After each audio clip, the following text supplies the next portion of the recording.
এই তো আপা, আপনার আর বই দেওয়া যেত না। কেন? কেন আবার মানা আছে? কে মনে করেছে? জহির ভাই জহির কে? আমাকে লাইব্রেরিতে নতুন জয়েন করছে। তোমার জহির ভাইকে ডাকো। শুনেন আপা, আমার লগে এত কিছু বইলা লাভ নেই। আর জহির ভাইয়ের মাথা আপনার মাথার চেয়েও কিন্তু অনেক গরম। এখন আমার মাথা তোমার জহির ভাইয়ের মাথার থেকে অনেক গরম আছে। তোমার জহির ভাইকে ডাকো। রাজু চিন্তাপনা বিশেষ। এই যে আপা, আমাকে জহির ভাই। আপনি নাকি আমাকে বই দিতে মনে করেছেন? আমি হ্যাঁ, আমি বই নিতে নিষেধ করবো কেন? সেটা আপনি জানেন। আপনি কে? আমি নিতু। রাজু কি সমস্যা? ভাই আমি এই আবার কথাই আপনাদের কইছি। ও আপনি এর আগে যে বইগুলো নিয়ে আটকে রেখেছেন এই বইগুলো আগে ফেরত দিতে হবে, জমা দিন, তারপর এখানে বই নিয়েছেন। ঠিক আছে, আমি কিছু বই নিয়েছি, আমার দিতে একটু দেরি হয়ে গেছে, তাই বলে এমন না যে বইগুলো আমি রেখে দেবো, ফেরত দেবো না, দিয়ে দিব। তাই বলে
না না, আমি একদমই আপনার উপর রাগ করিনি। আপনি তো আপনার দায়িত্ব পালন করেছেন। আচ্ছা, আপনি যে এরকম সারাদিন লাইব্রেরিতে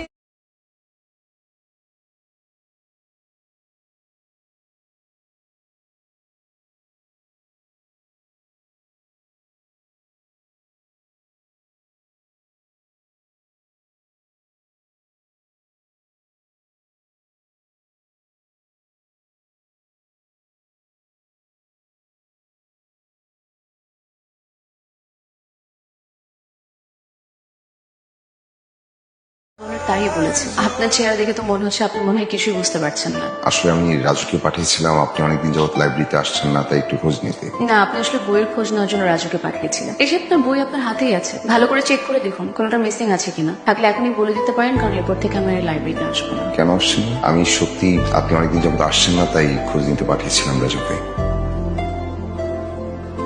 ভাই আপনার নিতকের লগে আবার ঝগড়া হয়েছে? তুই নিতুকে কি বলেছিস? আপনি আমার যা কইতে গেছেন আমি এইটাই কইছি। কি? বলছি যে এই যে লাইব্রেরি থেকে আপনি বইগুলো আনলেন, এমন তো দোয়ার কোনো নাম নাই। ভাই আমার সাথে রাগারাগি করতেছে, যত দ্রুত সম্ভব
পারবেন? হ্যাঁ পারবো। কোন বইটা? জীবন